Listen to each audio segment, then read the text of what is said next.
nos amadureça, Senhor, nos santifique, nos torne aptos para toda boa obra. Ajuda-nos, Senhor, a termos ouvidos para ouvir e um coração sempre desejoso a te obedecer. Tenhamos pés diligentes, Senhor,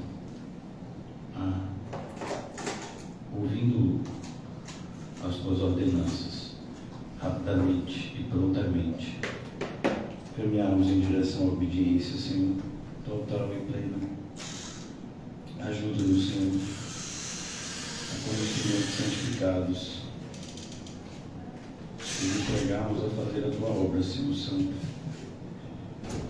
Mais uma vez, te agradecemos pela oportunidade bendita de estarmos reunidos em teu nome, Senhor, e que nesse momento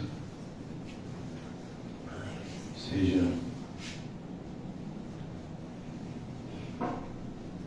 para nós tudo aquilo que de fato precisamos. Ajuda-nos a entender, Senhor, os meios de graça, como o Senhor faz todas as coisas perfeitas, como a tua vontade é boa, é perfeita, é agradável. Ó Senhor, que a nossa mente e os nossos corações estejam sempre sujeitos a Ti, Senhor, em amor.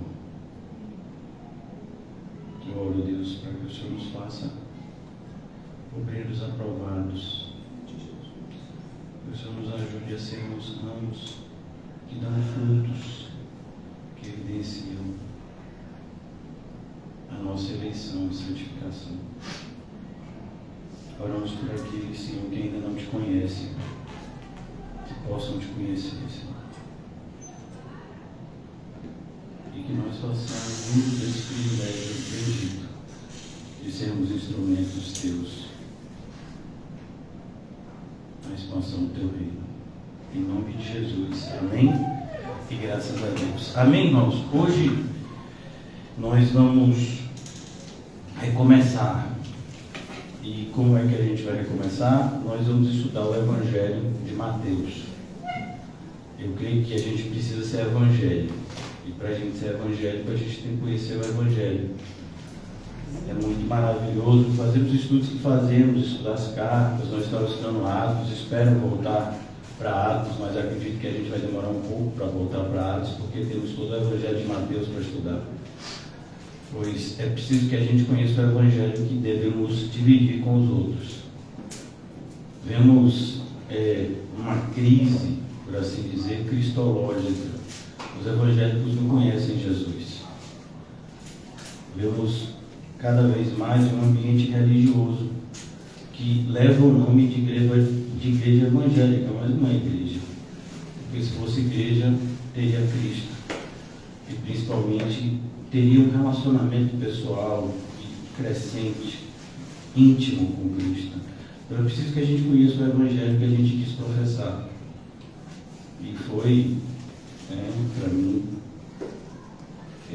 de ontem para hoje, um direcionamento muito claro de Deus que a gente precisava estudar o Evangelho. Pois talvez esteja faltando um pouco de maturidade para a gente ler as cartas. O Evangelho é como se a gente voltasse um pouco para que a gente pudesse crescer, porque não adianta a gente falar numa linguagem espiritual se nós não estivermos numa espiritualidade condizente com a linguagem que falamos, Então, esse Evangelho de Mateus, ele é o mais amplo de todos, o mais longo dos evangelistas. Mateus, que esteve com Jesus, um ex-publicano, e nós vamos começar a partir dele. Não é por acaso que quando foram organizar o cânon sagrado, a Bíblia, colocaram o Evangelho de Mateus como o primeiro, pois Mateus ele tem esse dom de Deus de deixar as coisas mais explicadinhas. E para a gente que está nessa fase de precisar aprender o que muitas vezes achamos que já sabemos, é impressionante que a gente vê isso em várias áreas. Então hoje você vai conversar com uma pessoa sobre nutrição, né? Temos aqui uma irmã que ela estuda nutrição, ela não está aqui hoje, mas a outra metade dela está. E hoje você vai falar de nutrição, todo mundo parece que sabe, né? Coma isso, faça aquilo outro, deixe de comer isso. Aí você fala, mas vem cá, qual é o fundamento para você me dizer essas coisas? Não, eu aprendi desse jeito, mas aprendeu como? Com quem?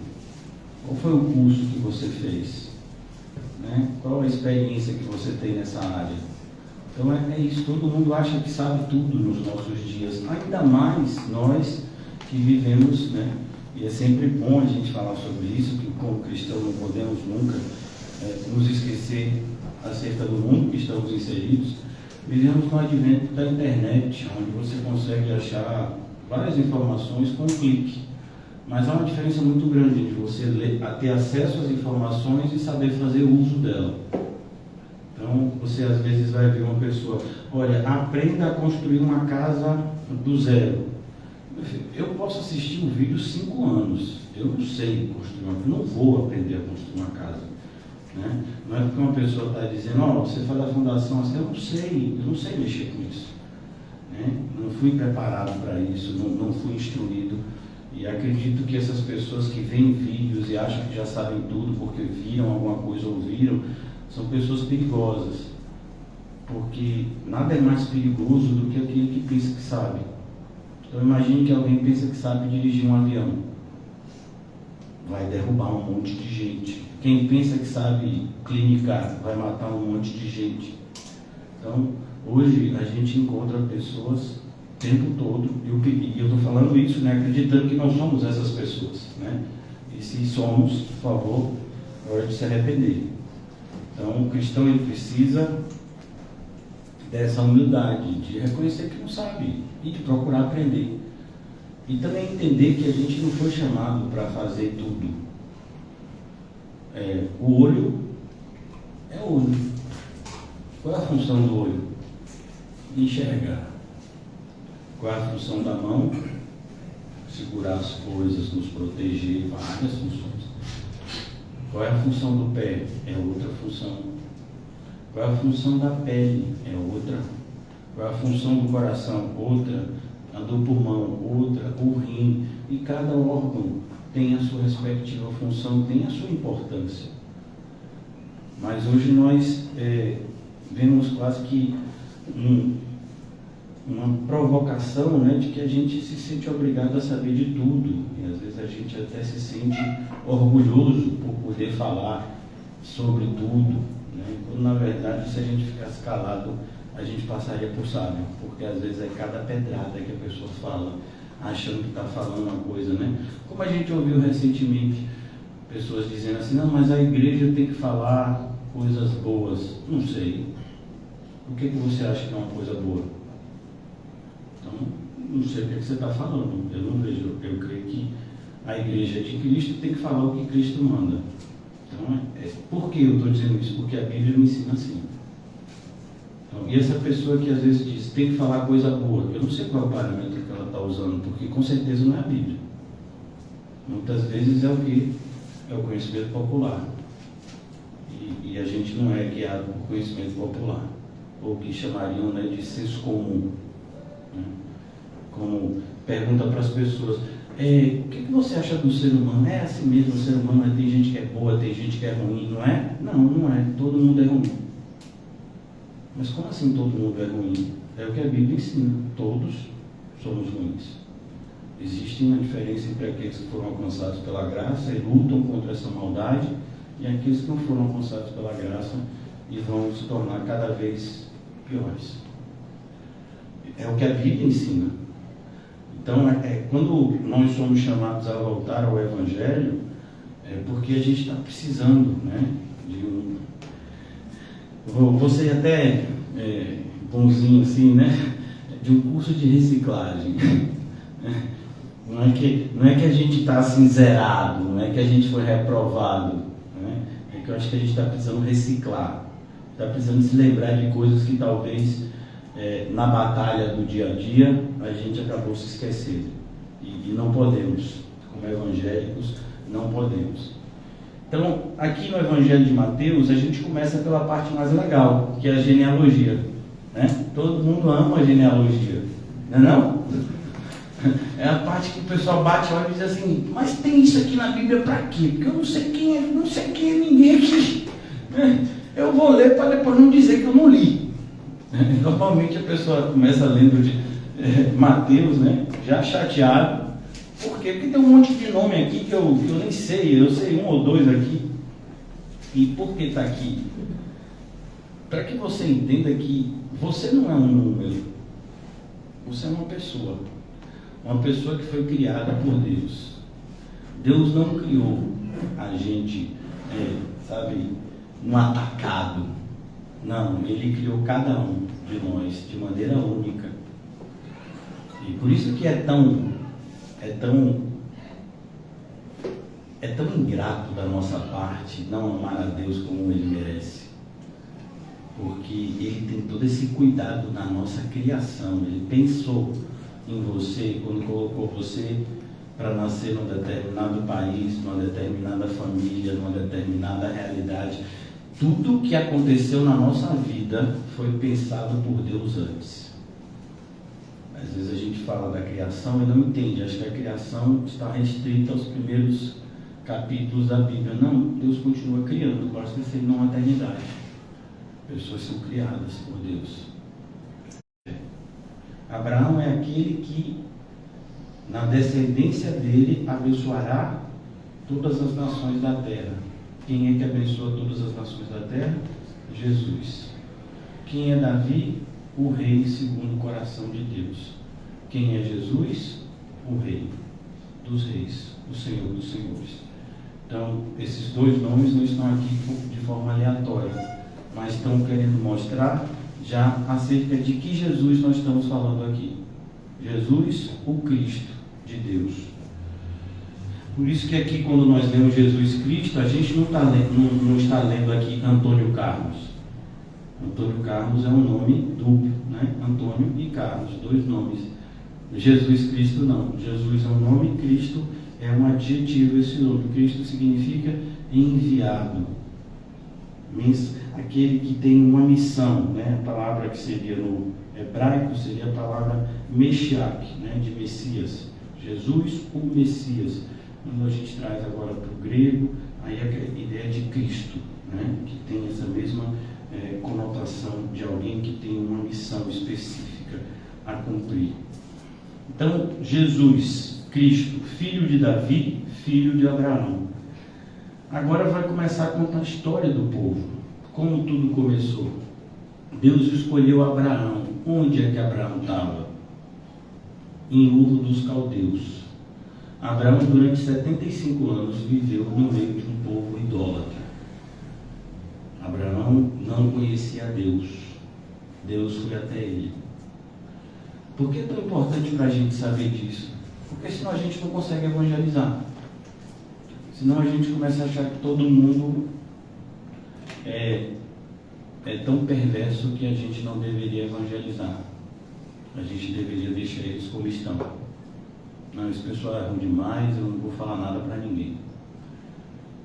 Não é assim que Deus nos ensinou. Inclusive, o nosso chamado é pregar o Evangelho a toda criatura. Nós somos ovelhas no meio de lobos. Por isso que a carta à igreja de Éfeso, porque eles haviam se esquecido disso. Cadê o primeiro amor?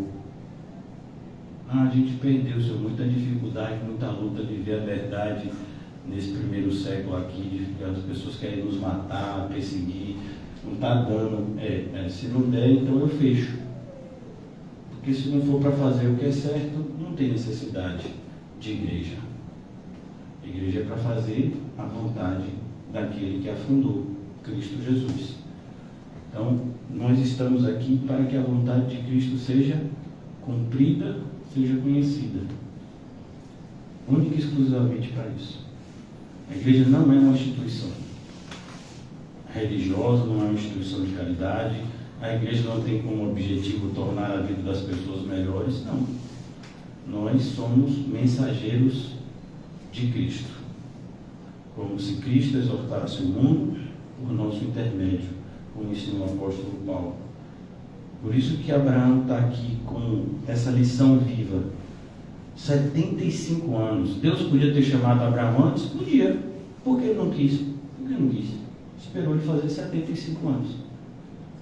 Mais uma vez, por quê? Porque o tempo é Deus que determina. A gente fica pensando, está tarde demais, está cedo demais.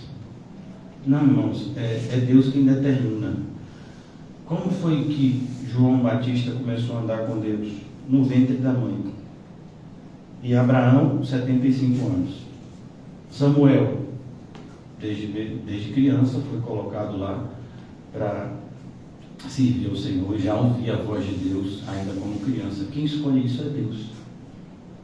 Por isso nós deveríamos confiar mais nele, né? E não usar a nossa pouca idade ou muita idade como desculpa para nada. Porque na Bíblia a gente vê Deus escolhendo pessoas de todo tipo de idade. Jeremias, não diga que você é jovem não, porque eu te chamei e você vai começar a falar agora mesmo, porque eu quero que você fale agora. Moisés, 80 anos, mas Senhor, minha boca está pesada, não vou falar direito. Moisés, quem foi que fez a língua? Então, a gente já começa entendendo que não tem como você se adequar ao Evangelho se você não confia em Deus. Se você não acredita que Deus sabe como é a sua vida. Ele sabe onde você mora, Ele sabe como você dorme, Ele sabe aquilo que te incomoda, Ele sabe aquilo que te alegra, Ele sabe de tudo. Então, quando Ele te dá uma instrução, você não precisa explicar para Deus como Moisés quis dizer, mas Senhor, envia outro. Não, Ele sabe. Se Ele está mandando eu ir, é porque Ele sabe de todas as minhas limitações, e Ele me dará poder para que nas minhas limitações e fraquezas o nome dele seja glorificado mais ainda. Então aqui Abraão gerou a Isaac. Mas como ele gerou a Isaac? Abraão não podia ter filho. Mas é assim que Deus faz. Isaac é o filho da promessa. É o filho que não nasceria de maneira natural. Precisava de um toque de Deus. Assim também é toda a regeneração. Por mais que Abraão e Sara tenham tido um relacionamento de marido e mulher, mas Sara não podia gerar filhos. Isaac nasceu de um milagre. Deus abriu o ventre de uma senhora de 90 anos para que tivesse um filho. Na idade que muitos são avós ou bisavós, ela teve um filho. Esse é Isaac. A mãe dele, 90 anos. E o pai, 100. Isaac. Então, Deus sabe, irmãos, as coisas que ninguém acredita que acontecem, vão acontecer com a gente. E por que só acontecem com a gente? Porque nós somos diferentes. Nós somos o povo da promessa. E a gente deveria achar isso muito bom, só que infelizmente a maioria acha muito ruim. É o que a gente vê no Salmo 73. Muitos olham e veem e pensam equivocadamente que os ímpios é que são felizes. Não são. Porque é isso, a alma farta, ela pisa o favo de mel. Isso daqui que a gente vive toda segunda-feira é um milagre. É um milagre sem tamanho. Mas a gente já vem aqui toda segunda-feira. Muitas vezes somos tentados a achar que é mais de uma segunda-feira.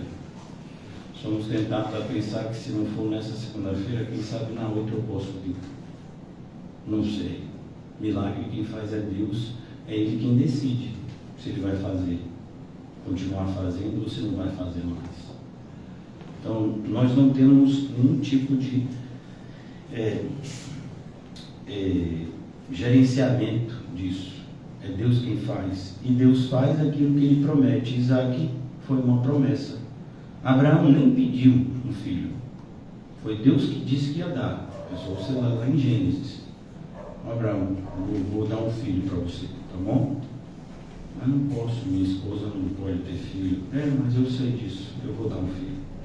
E a gente sabe de Ismael, a gente já sabe de tudo isso. mas está aqui que Abraão gerou a Isaac. Isaac a Jacó. Jacó tinha um irmão gêmeo. Como é o nome dele? Esaú. Veio primeiro.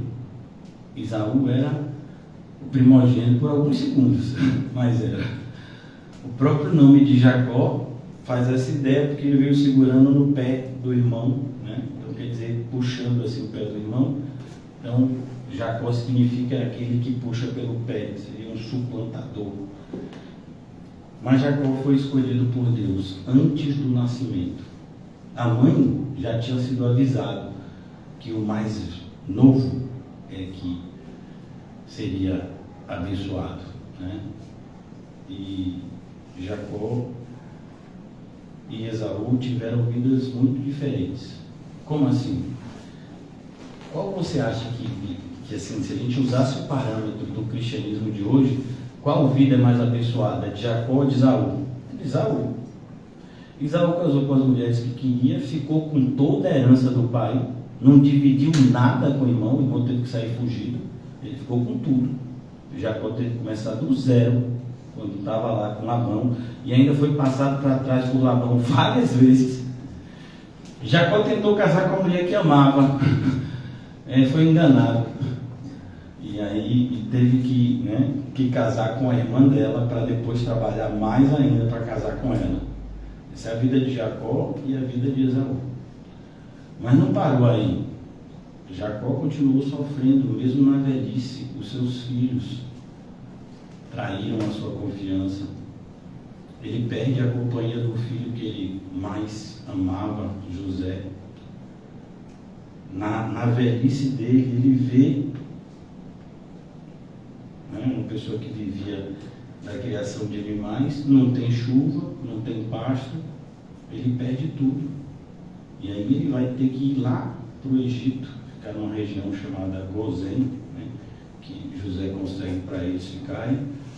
É assim a vida de Jacó, até o fim, dificuldade. E Esaú, só vitória. Esaú é os crentes de hoje, assim, da prosperidade, né? Não, mas eu sou o primogênito, mas olhe para a minha vida, eu que fiquei com tudo de meu pai Isaac, eu que tive com ele até o fim. Por quê? Porque Jacó saiu corrido daqui. Eu que fiquei aqui, eu que tenho as coisas aqui. Quando Jacó volta, Esaú ainda, né? Não preciso dos seus presentes, não, eu tenho muito mais. Então, é isso que você quer da sua vida? Perceba que foi essa proposta que o diabo fez para Jesus.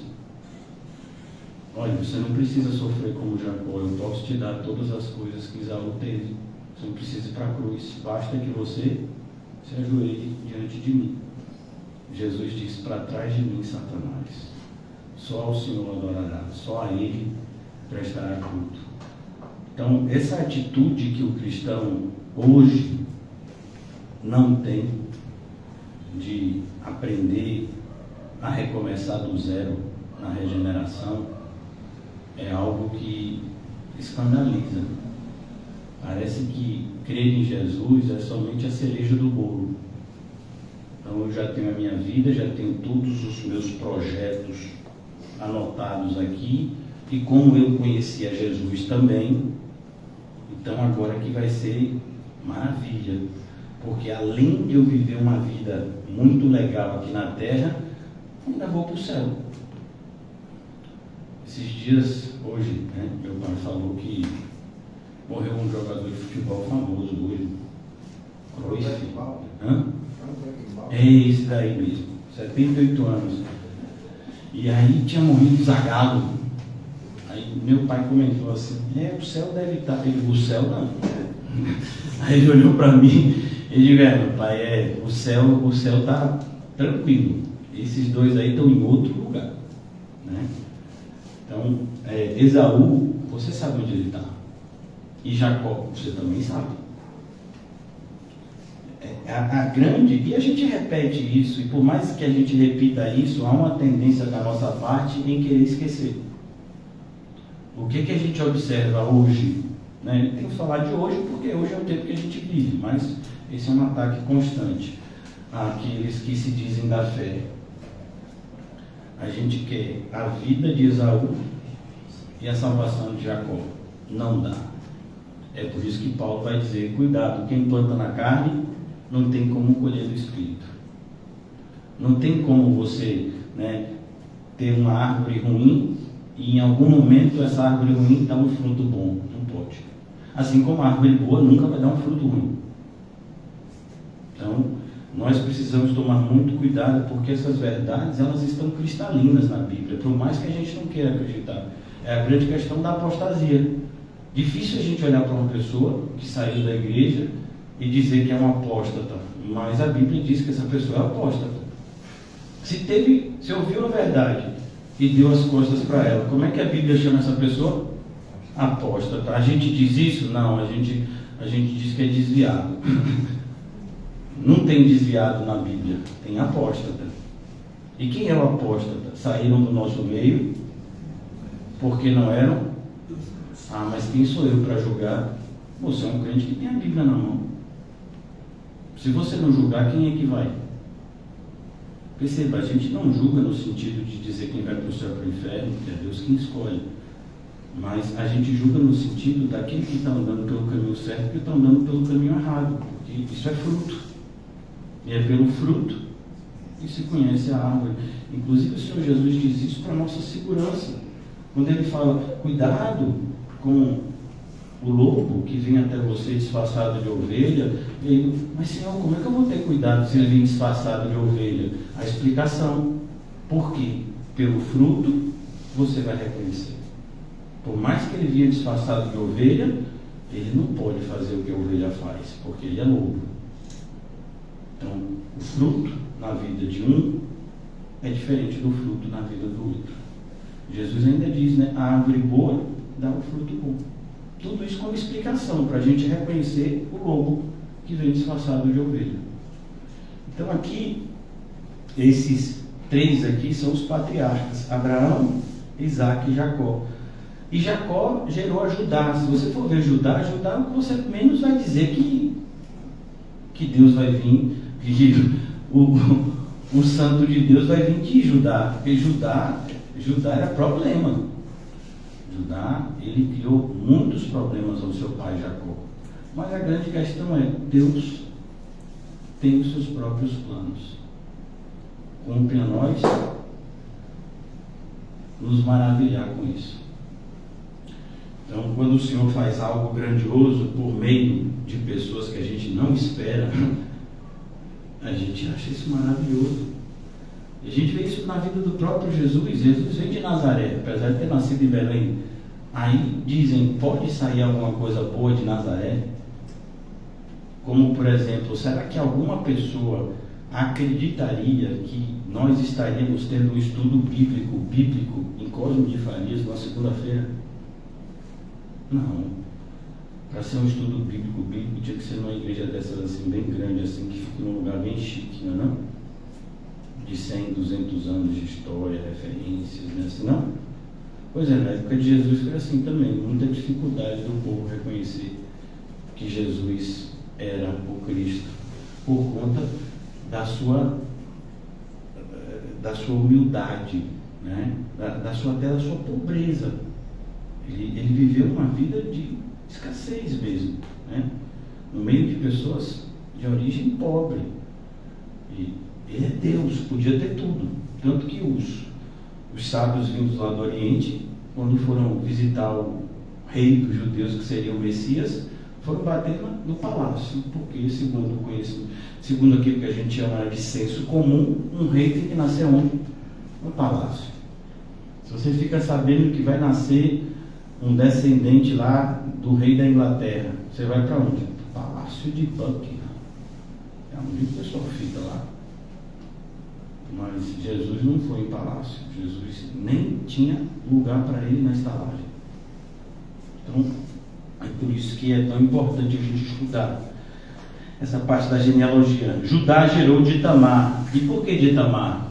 Porque Tamar não é mulher de Judá, não. Tamar era esposa de um dos filhos de Judá. E você sabe que tinha uma lei chamada Lei do Levirato. Judá teve alguns filhos, E um deles foi o esposo de Tamar. Ele morreu. Era uma pessoa do mal. Aí o outro tinha que ter relacionamento com ela e ter um herdeiro. Ele não quis fazer isso. Deus o matou. E nem Judá queria. Tamar se disfarçou de prostituta, teve relação com Judá e teve filho. Quando Judá soube que ela estava grávida, queria matá-la. Só que ela pediu que ele deixasse um utensílio dele, não sabia nem que tinha se relacionado com ela. Está lá em Gênesis. E aí ela vai e diz: sou eu aqui, o pai é você, porque os seus filhos não quiseram ter herdeiro comigo. E ele fica, não, ela é mais justa do que eu. Você vê que Jesus vem dessa linhagem. Então, se você acha que sua família é complicada, faz parte, não tem como os descendentes de Adão e Eva deixarem de ser complicados. Bom é quando a complicação é visível e dá para a gente identificar e se defender. Ruim é quando as pessoas são, como é que se diz? Escondidas, pessoas que fazem as coisas por detrás. Judá gerou de Tamar a Pérez e a Zera. Pérez gerou a Esrom. Esrom, a Arão. Arão gerou a Aminadab. Aminadab, a Naasson. E todos esses nomes eles são importantes para nos mostrar o que a vida continua. De Jesus até surgimento de Jesus, ou se você preferir, surgimento de João Batista, que veio pregar antes de Jesus, preparando o caminho para ele, e o último profeta, Malaquias, 400 anos. Fica parecendo que Deus esqueceu o seu povo. Assim como aquele povo que ficou no deserto lá, aquele povo que ficou no Egito antes de ser tirado de lá. Parece que Deus esqueceu deles. Não, Deus não esqueceu não. Deus faz tudo na hora certa. Então, a vida é assim. Deus não tem pressa em fazer nada para você e para mim. Ele tem já o tempo determinado para cada coisa. E por que isso? Para provar nossa fé. Porque o que é crente espera no Senhor. E quem não é crente não espera. É o que a gente vê, por exemplo, no caso de Saul. O que foi que gerou a desobediência de Saul? Ele não aguentou esperar. Tinha que esperar a chegada do profeta Samuel para abençoar o povo para a batalha, apresentar os sacrifícios a Deus para que o povo fosse abençoado para a guerra. E Samuel não chegou no tempo que Saul esperava, o povo começou a ficar ansioso, e aí Saul resolveu ele mesmo apresentar o sacrifício a Deus. Quando Samuel chega, vocês não estão entendendo. Ah não, porque você demorou a chegar. Não demorei não. A gente é assim. A gente gosta de dar tempo para Deus. Quantas vezes eu já ouvi gente dizer: não, eu dei a Deus assim 1 mês. Se não fizer isso, aí é comigo. Eu dei para Deus, sabe?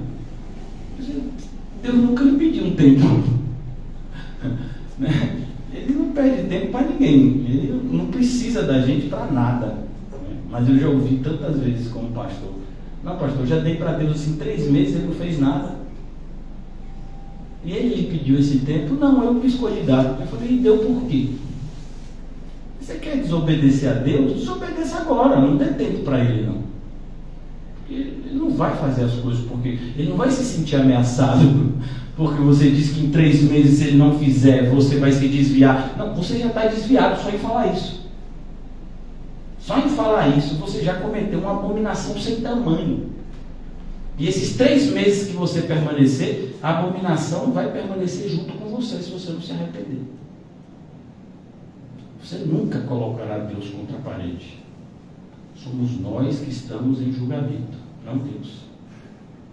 Parece que os evangélicos se esqueceram disso. E o que mais a gente vê hoje são as heresias das campanhas.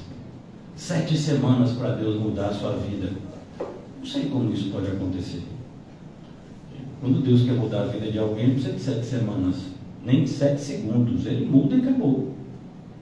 Mas nós não temos nenhuma ingerência nisso, 12 dias de jejum para 12 meses de prosperidade. Muitas igrejas fazem isso no começo do ano, né? 12 dias de jejum, 12 dias para 12 meses, que são os meses do ano, de bênção, de vitória. Pode isso. Depois o pessoal ainda diz que a gente não aceita, que a gente é radical, que a gente é... Não, meu filho, é a Bíblia. Agora a maioria dos evangélicos não quer a Bíblia. E na época de Jesus era a mesma coisa. Ele veio para os seus. E os seus? Imagine Jesus chegando para pregar na igreja evangélica hoje. Saia daqui, seu radical. Se ele dissesse, né? Quem não está comigo está contra mim. Que absurdo, intolerante. Vou dar queixa desse homem. É Jesus. Não interessa, pode ser quem for. Mas ele é o dono da igreja daqui, não. Essa daqui tem CNPJ. Tá vendo aí, ó? Vamos lá. É bom, meu filho, quando toca, porque pelo menos está com você. Quer dizer que não roubaram. Meu Deus. Bota um alarme de distanciamento. Se distanciar, toca. Aí, né, ajuda. Então, aqui, vamos lá? No versículo, finalzinho do versículo 4, diz que Naasson gerou a Salmão. Não confunda Salmão com salmão. Viu? Salmão é um peixe. Salmão é o nome desse homem. E Salmão, ele vai se relacionar com uma pessoa que não tinha um passado muito assim, né, legal. Raabe, ela não era só prostituta, ela era dona de um lugar que fazia esse tipo de atividade. Só que ela se demonstrou mais fiel do que muitos crentes. Quando o pessoal chegou lá, os espias, né? Chegaram lá, ela protegeu. Por que ela protegeu? Porque ela acreditava no Deus deles. Sabia que o Deus deles iria destruir aquela cidade. E pediu que eles tivessem compaixão da família dela e dela. Ela salvou toda a família dela. Você acredita nisso? A pessoa que tinha o pior nome da família foi que salvou a família. Normalmente os crentes é assim. Nós somos talvez as pessoas mais impensadas, mais deixadas de lado quando alguém olha para uma família da gente e diz: quem será que vai abençoar a nossa família? Né?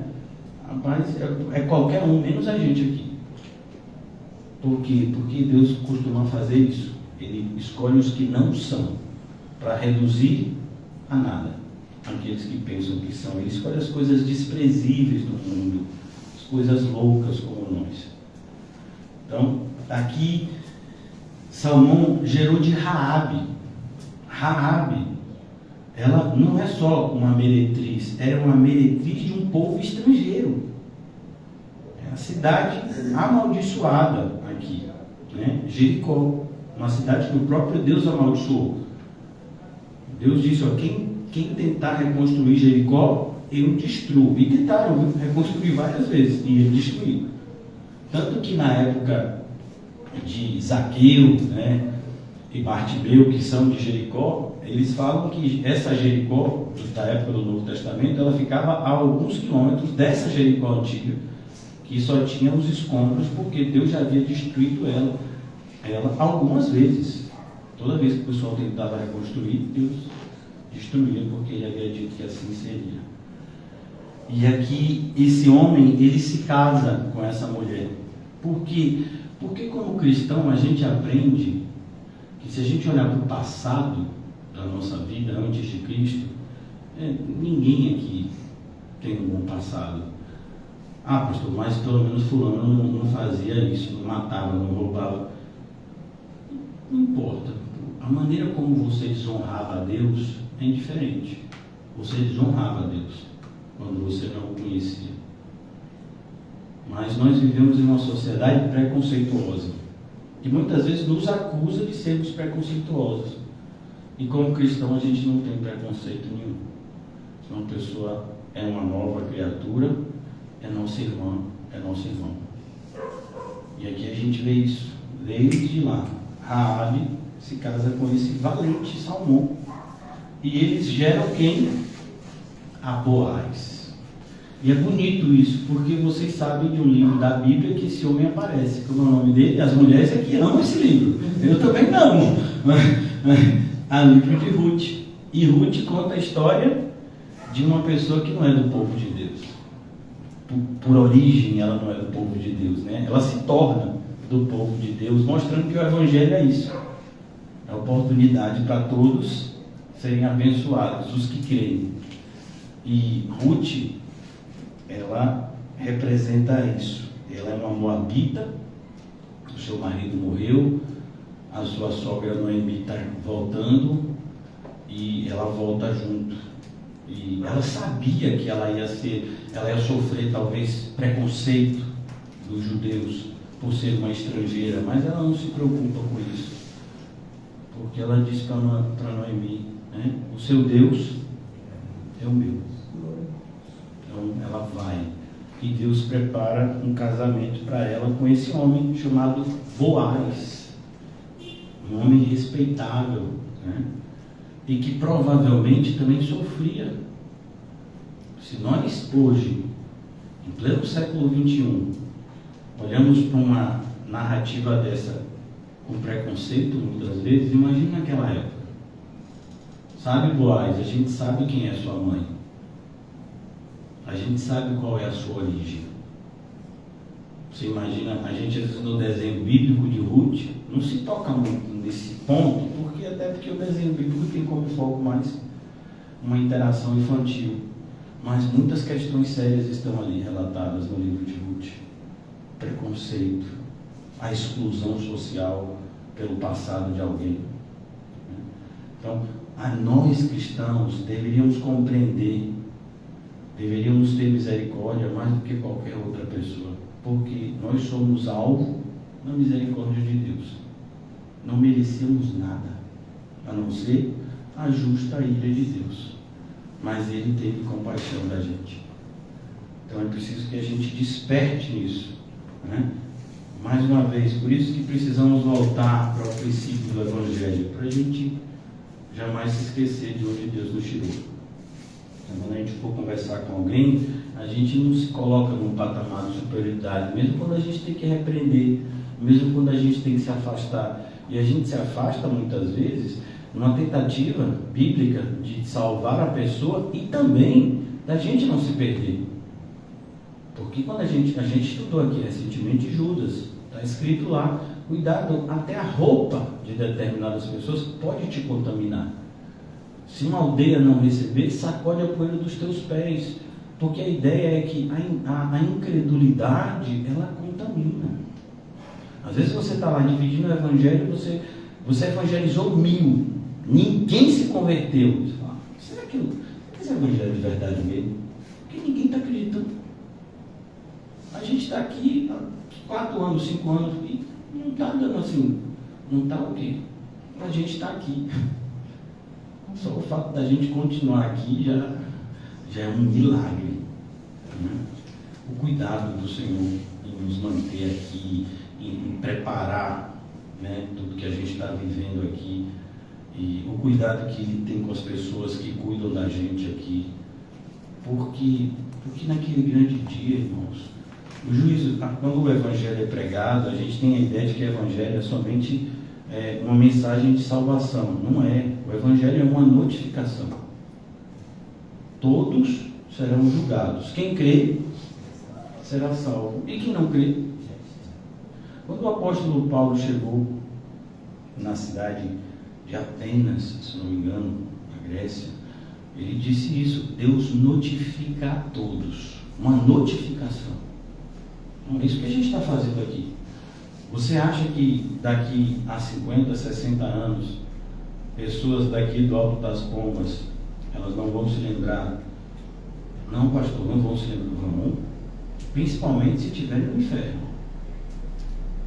Quer dizer que aquele estudo bíblico era uma porta para o céu e eu não fui? É isso mesmo. Não pensem que no inferno as pessoas não lembram das coisas. No inferno as pessoas sabem das coisas mais do que aqui, porque lá já não tem mais véu. É como a gente viu lá no Rico e Lázaro. Oh, é isso? Quer dizer que é isso assim? É. O rico sabe das coisas lá. tanto sabe que quer que alguém vá falar para a família dele. Então a gente está aqui toda semana. As pessoas se preocupam com a higienização do banheiro, em preparar um ambiente confortável. O cuidado é sempre não ser confortável demais, para os irmãos, né, não irem ouvirem do alto a mensagem, né, de olhos fechados. Então, a gente não está aqui à toa. A obra de Deus, ela não é medida por pessoas que se convertem. Quando você abre o livro de Atos, diz assim: e o Senhor acrescentava dia a dia os que iam sendo salvos. Então não é a gente que tem que se preocupar com o acréscimo. A gente tem que se preocupar em estar fazendo a obra. O resultado para nós, o resultado é a perseverança. Se a gente persevera em fazer a obra de Deus do jeito que Deus mandou, esse é o resultado positivo, sem mudar. Mas em relação àqueles que vão entrar e que vão sair, isso não tem que ser contado como resultado para nós. Entrou muita gente, então o negócio está bem. Saiu muita gente, então não está bem. Não é assim que funciona. Não. A obra de Deus, ela está sendo feita da maneira correta quando nós nos mantemos fiéis ao formato que Deus nos deu a executar a sua obra. Então, por exemplo, o irmão Paulinho, ele trabalha num cemitério. Ele não escolhe como quer enterrar as pessoas. Não, ele aprendeu. Olha, é assim que acontece. Você pega o caixão, tem uma escada, e aí você faz, e depois bota assim, e vem. Então, ali, você tem um formato, é sempre daquela forma. Outra pessoa não pode chegar e dizer: mas eu não quero enterrar desse jeito, não. Eu não quero tampar agora, não. Deixa aberto, eu venho tampar depois. Pode? Não pode. Eu não quero usar escada, não. Eu quero fazer uma cesta de basquete. A gente joga daqui e a gente acredita que vai encaixar de lá. Pode isso? Não pode. Tem um formato. Tem uma forma de se fazer as coisas.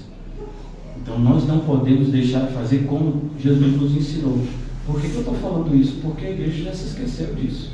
Parece que o grande propósito das instituições religiosas é o quê? É o aumento numérico. Então, eles fazem qualquer coisa para o número de pessoas que frequentam as reuniões aumentarem.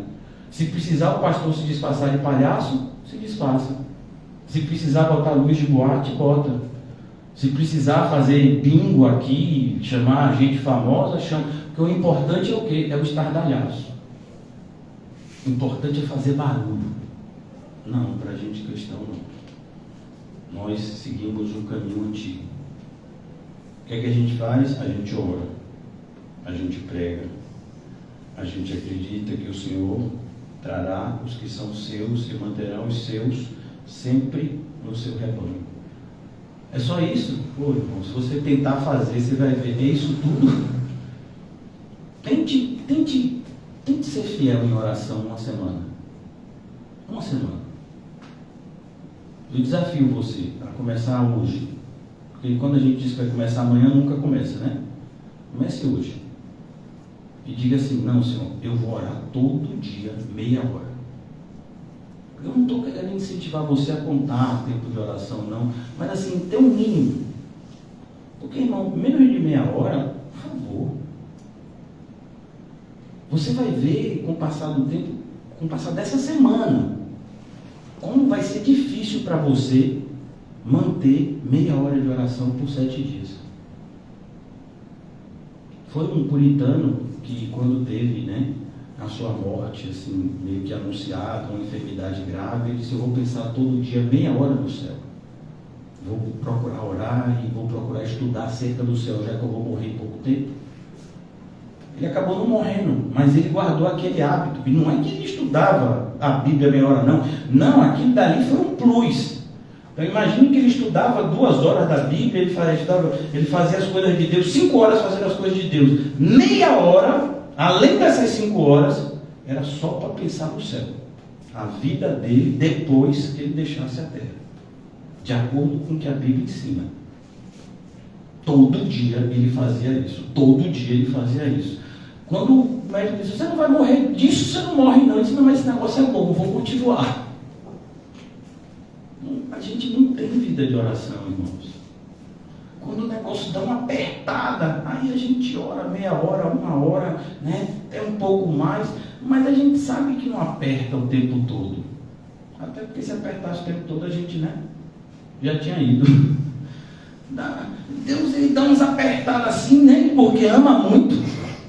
E a gente já fica num saculejo danado, né? Senhor, passa! Nem comecei.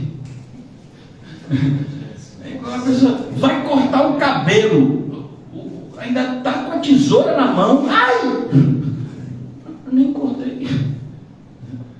Vai tomar uma injeção, que vai aplicar, o irmão que aplica assim, ele joga e a injeção já entra e já sai sozinha. É uma forma que só ele desenvolveu. E aí a pessoa vê o irmão tirando o líquido da injeção, o centroneurim, já está doendo, por antecipação. É verdade. Mas eu já estou tirando o líquido, mas eu já estou pensando que esse negócio entrar aqui, entra doendo, né?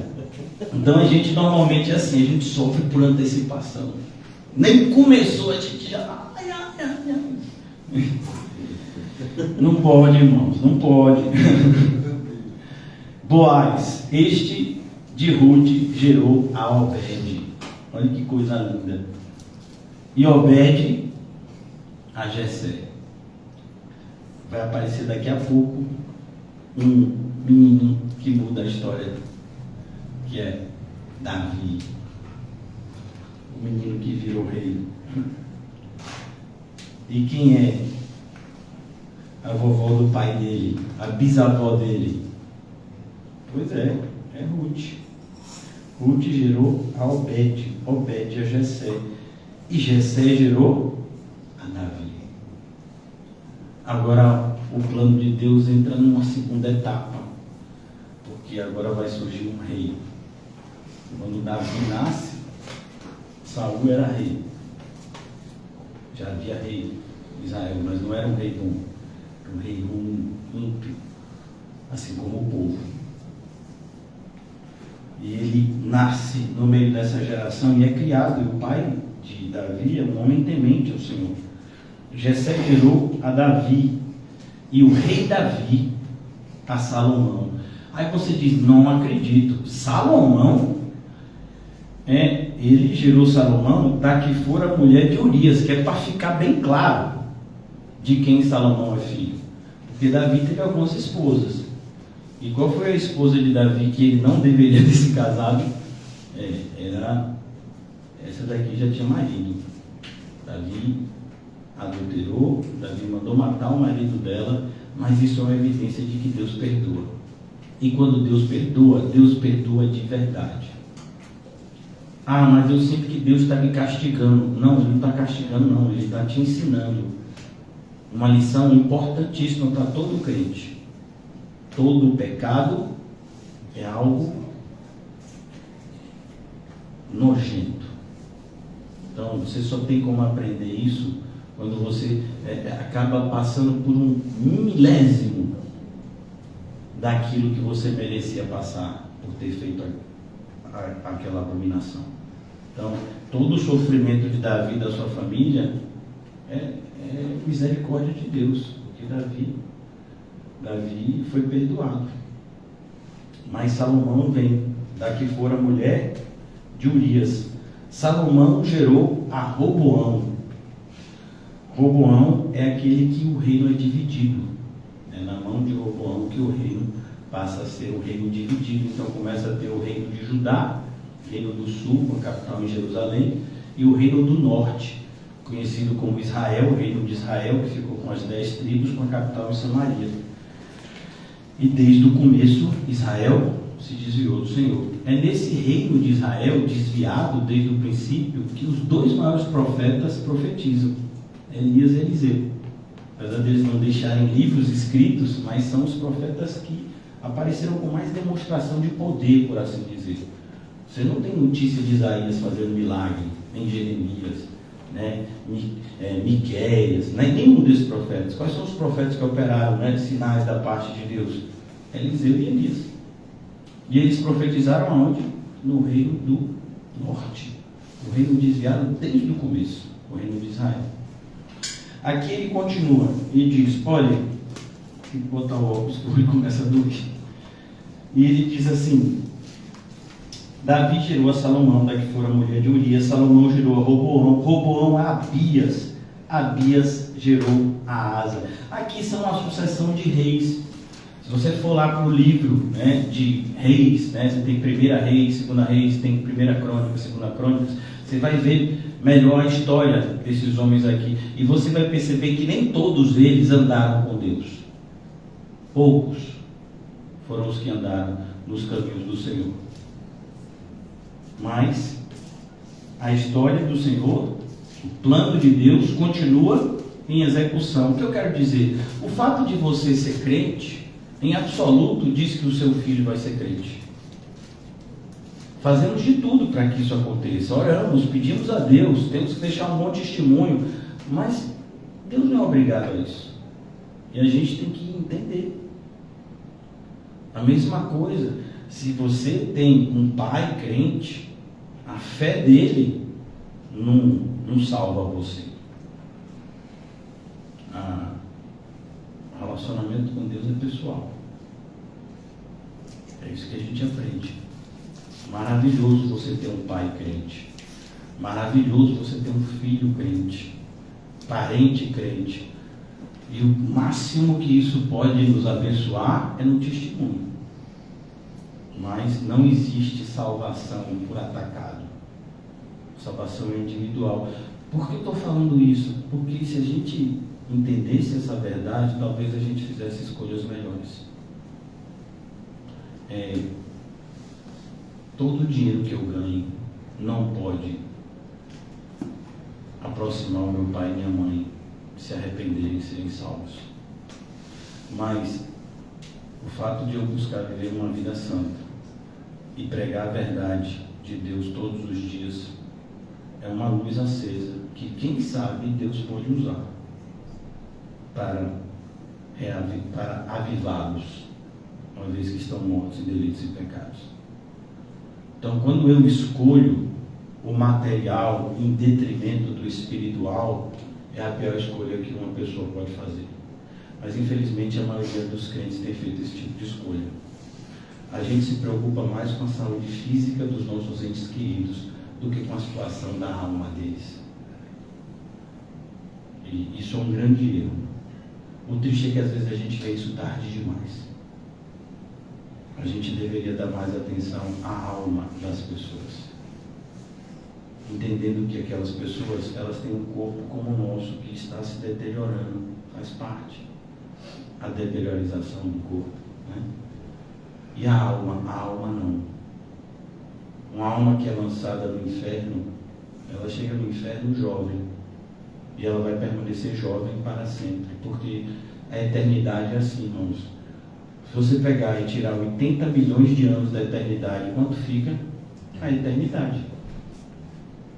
Não diminui tempo na eternidade, é eternidade. Então, se a gente de fato diz amar essas pessoas que nos são caras, a gente deveria considerar em primeiro lugar a alma delas.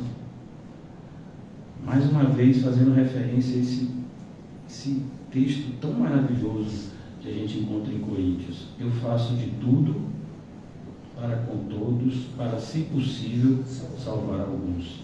Imagine, não estou dizendo que isso acontece, mas imagine, né, que se você abdicasse de todos os seus sonhos e desejos e vivesse uma vida de humildade aos pés do Senhor, imagine que Deus salvasse a sua família. Que preço, que coisa barata, né? Por tão pouco Deus vai salvar minha família? Pois é, Deus é assim. Quando a gente faz as coisas que Deus manda, Ele sempre nos surpreende. Salomão fez umas coisas erradas e Deus foi conversar com ele para exortá-lo e disse: pai, eu não vou tirar o reino das suas mãos e dividi-lo, mas eu não vou fazer isso, não é por causa de você não, é por causa do seu pai. E Davi já tinha morrido tinha tanto tempo. Veja como uma vida de obediência, ela é abençoadora. Você pode morrer, mas o seu testemunho não morre. Durante anos, as pessoas vão lembrar da maneira como você viveu para a glória de Deus. E às vezes a gente troca isso, irmãos, por coisas tão supérfluas. O que adianta eu ter uma casa aprazível? Ah, não, o lugar que eu durmo é muito legal. Tem um lugar que eu sento e vejo televisão também é muito, assim, é muito bom a casa. Eu gastei vários, muito tempo para minha casa ficar mais agradável para mim. Você acha que você fez uma boa escolha? Então a gente às vezes investe, eu quero agradar meus familiares, vou preparar um banquete.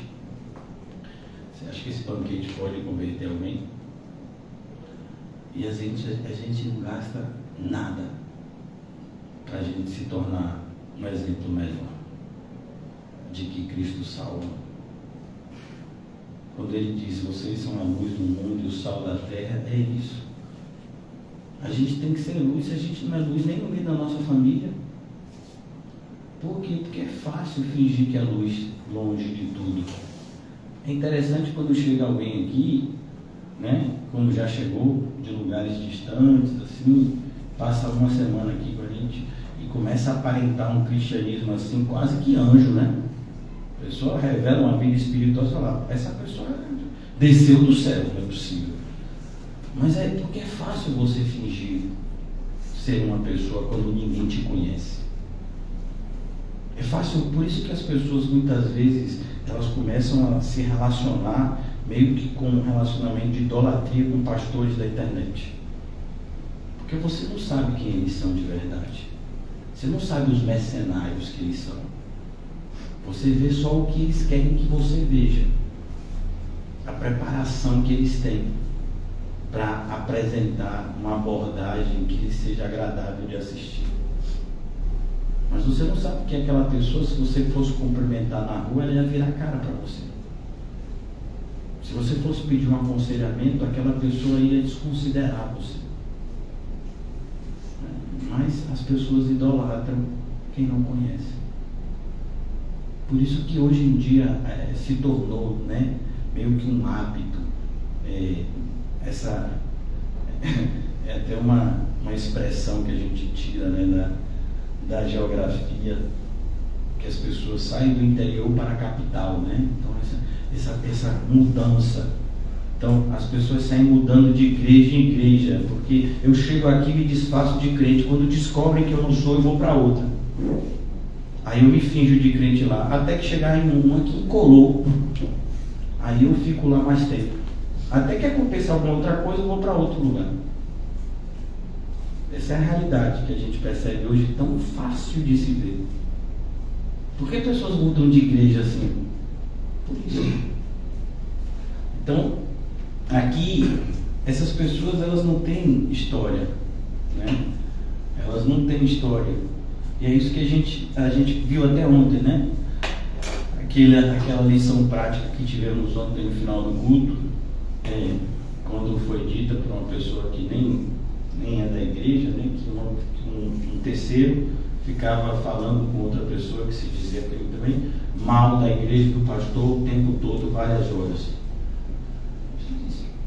Não é possível isso. Uma pessoa se dá o trabalho disso. Tanta coisa para essa pessoa fazer isso. É porque assim, não falar mal dos outros dá prazer para alguém. O ímpio tem prazer na impiedade. E por que o que leva alguém a falar mal? Normalmente aqueles que falam mal é os que não estão fazendo nada. Quando você está fazendo alguma coisa, você não tem tempo para falar mal. E fazendo alguma coisa, entenda, não é alguma coisa qualquer, é fazendo o que Deus mandou você fazer para o reino dele. Então você não tem tempo para falar mal de ninguém. E tudo que você falar, você vai falar por uma orientação de Deus para o bem das pessoas e não para o mal. Quem vai falar mal, quem vai criticar é aqueles que não só não tocaram a mão no arado, como não desejam tocar e estão atrapalhando aqueles que tocaram ou que tocam. Um grande exemplo que a gente vê na Bíblia, que é esclarecedor disso, é quando Neemias vem lá do reino, orientação de Deus de reconstruir os muros da cidade, tinha um pessoal lá, né, que depois fica aqui com inimizade com os judeus, né, os samaritanos. Tinham 2 líderes lá, Tobias e Sambalate. Eles estavam fazendo muita bagunça lá. E quando Neemias chegou, trouxe ordem e decência. Eles ficaram injuriados. Mas então eles se disfarçaram e disseram: não, essa obra é boa, a gente quer ajudar também. Neemias disse: negativo. Vocês não são do povo de Deus, não tem nada para vocês fazerem aqui.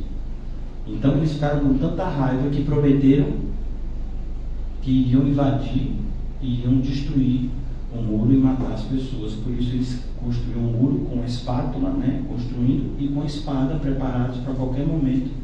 E eles ainda escreveram para o rei, dizendo que o povo estava querendo se rebelar, né, e eles teve que ir lá se justificar. Por quê? Porque tudo isso. As pessoas que falam mal, é esse espírito, irmão. Por isso que a Bíblia é tão maravilhosa, porque se você lê a Bíblia, nada te surpreende. Tudo está lá. Isso é Tobias e Sambalate. Então, não estou fazendo a obra de Deus, e se eu ver alguém fazendo, eu vou atrapalhar. Eu vou atrapalhar do jeito que eu puder atrapalhar, né? E a melhor forma de atrapalhar é como? É de dentro para fora. Quando você está do lado de fora, o seu poder para atrapalhar fica muito limitado. E quando você está dentro, aí facilita. Por isso que a gente vê a estratégia dos espiões durante as guerras. Porque uma pessoa que está lá fora não tá vendo o que está acontecendo aqui dentro. Mas uma pessoa que se disfarça muitas vezes de crente, ele está vendo o que acontece aqui dentro. Então ele pode usar isso para tentar gerar um problema, né? Então, se de repente ele sabe que algum de vocês não gostou de algo que eu falei, ele já, é aquele dali que eu vou colar. Ali é o elo fraco. O mal sabe o que faz. Os servos das trevas são prudentes na sua própria geração. Então, vimos ontem isso, né? Uma pessoa que abria a mão do seu horário de almoço para se juntar para falar mal de meu pai no horário do almoço. Podia não seguir outro horário, né? Por isso que está magro. Podendo comer, né? E falava mal em outro horário, de repente, né? Um estômago cheio na digestão. Não, mas é isso, né? Pessoa que quer fazer o mal, ela não enxerga mais nada. Ela quer fazer o mal. E eu estou falando isso porque é isso que a gente vê aqui. Nessa descendência, nessa linhagem do Senhor Jesus, não tem só gente boa. Tem pessoas reprovadas. Pessoas com atitudes reprovadas. Na nossa na dimensão evangélica, não tem gente só aprovada. Tem gente que infelizmente está vivendo uma vida reprovada. E como eu disse, o mínimo que a gente pode fazer é exortá-las sobre a reprovação. Porque como eu disse, se está dando para eu ver o seu fruto ruim, imagine o que eu não estou vendo. Porque é como disse Spurgeon, né? Quando uma pessoa disse assim, você não presta, ele disse, realmente, se você me conhecesse melhor, você ia ver que eu não presto mesmo. Mas ele não está falando isso porque ele é um ímpio, não. Ele está falando isso por conta que ele sabe da maldade que tem nele e de como ele precisa lutar para que essa maldade não domine ele. Então ele não está dizendo, eu sou ruim e sou muito pior do que você imagina e está tudo bem. Ele não está dizendo isso. O que ele está dizendo é, você nem imagina a maldade que tem dentro de mim e que eu preciso, pelo Espírito, subjugá-lo todos os dias. É isso que ele está dizendo, Spurgeon. Então, quando uma pessoa começa a disseminar isso, quando você começa a perceber a maldade, quando a pessoa verbaliza perversidades que estão no coração, meu filho, você só fica perto se você quiser ser destruído também. Porque o conselho da Bíblia é muito claro, né? Você não pode andar com pessoas que não andam com Cristo. E não andam com Cristo por vontade mesmo, né?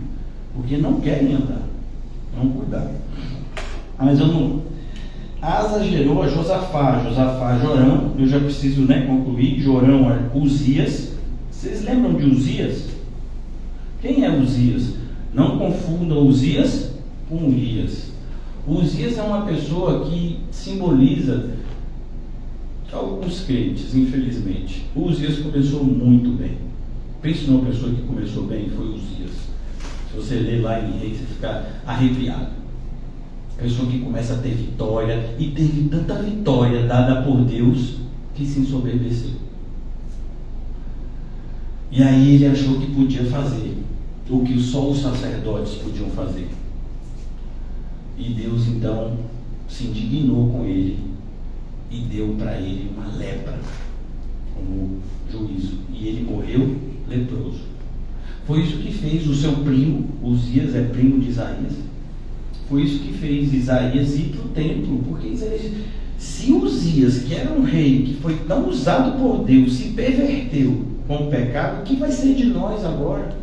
Por que você acha que teve Deus deu aquela visão para Isaías? O que Deus queria mostrar para Isaías? Isaías, fique tranquilo, eu é que mando em tudo. Porque às vezes fica parecendo que, quando a gente tem, no caso do povo, teve Uzias liderando bem durante um tempo, parece que a vitória é do homem, nunca foi.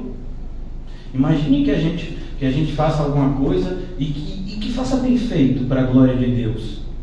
Mas a glória de Deus não é nossa. Então, quem está em pé tem que tomar um cuidado redobrado. Eu já falei aqui, isso é uma questão assim, até de lógica.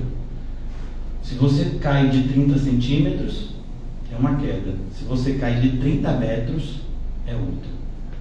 Então, quanto mais alto, quanto mais adiantado você tiver na caminhada cristã, mais danoso vai ser a sua queda. Para você e para aqueles que estão ao seu redor. Por isso que as pessoas, elas se revoltavam comigo, e até se revoltam hoje, porque durante esses 13 anos de ministério, teve pessoas que de repente ficaram 2, 3 anos firmes, fazendo algo aparentemente correto a Deus, de repente pararam, alguns retrocederam.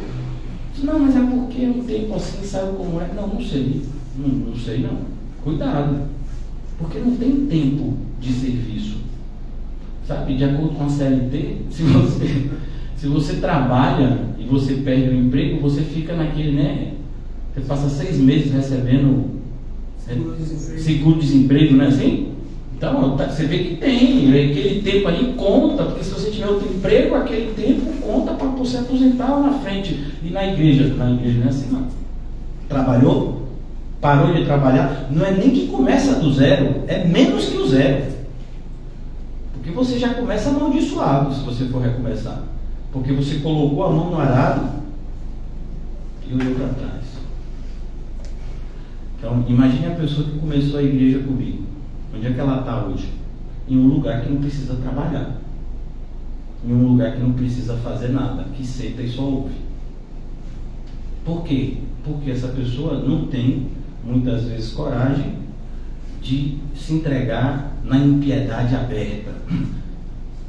Mas antes se entregasse, quem sabe se arrependeria. Aí fica naquele sentimento de religiosidade. Pelo menos aqui eu estou ouvindo um sermão assim, ortodoxo. Sim, mas um dia você colocou a mão no arado e hoje não faz mais nada. Você não faz nada para o reino de Deus. Você imagina os familiares dessa pessoa olhando para ela agora? Mas você já chegou a pregar. Você evangelizava com tanto, sabe, tanto afinco e hoje não faz nada. Porque é assim, Deus é assim. Deus não é assim não. Aconteceu alguma coisa.